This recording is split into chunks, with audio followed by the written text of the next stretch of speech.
This is for a slightly niche audience, but I figured why not put it up here. I've been experimenting with short whips recently, especially the martial applications thereof. And some other videos that I've seen have kind of put this kind of together. This is my fighting whip by Taylor's Whips. It's got a lot of weight in the bottom, right?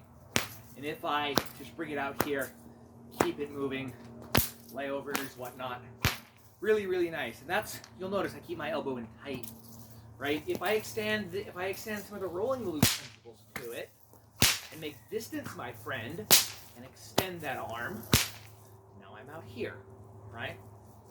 So this creates that greater distance, less than the close. Now, in Tibetan Wave, which I haven't really had any hands-on experience yet, one of the things that you'll do is you'll hold it from the top knot here. Why? Well, because that is where the whip is balanced. And so we'll be using it here, right? That was terrible. But very, very interesting. But I got to thinking, what if we took this away? I mean, this still gives you all kinds of options to make someone rethink their life choices. But what if we took that away, right? And we just had no handle at all. Well, that would give us a snake whip like this one here, also by Taylor's Whips. And you can see it's bendy all the way up, so there's no hard handle. What that means is I no longer have the puño and other strikes here, because I don't have one. I mean, I do have a really, really nice impact here. But as far as use for these types of work goes, it works really, really well and will flow beautifully, right? I can, again, add a little bit of rolling loop to it and extend my arm, get more range here. And still, all the things that I want to do, still in here. Extend that. There it is. So, but I just got to thinking that I don't think a lot of people have played with a snake whip for stuff like this, right?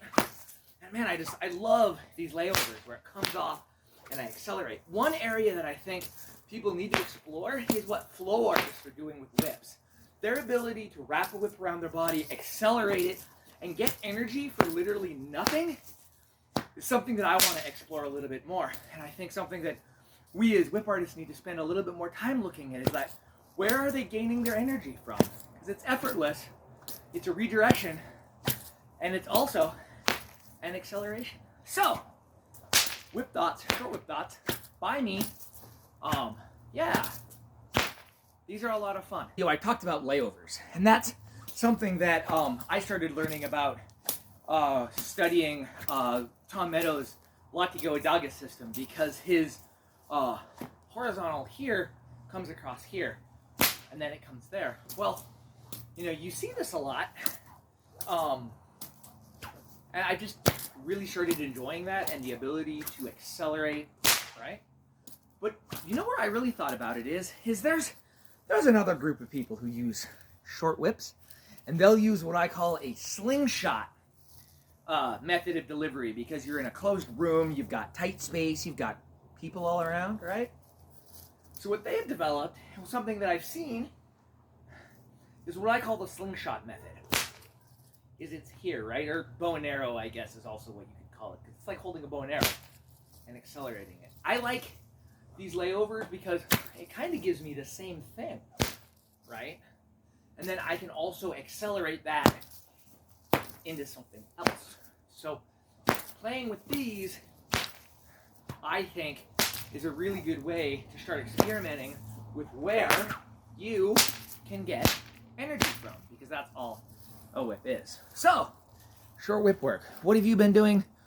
I'd really like to start talking with but the floor artists on here, and start watching how you guys manipulate this, because I think that as someone who enjoys the whip in a martial sense, that there's a lot to be gained there. So, yeah, practice. Stay safe.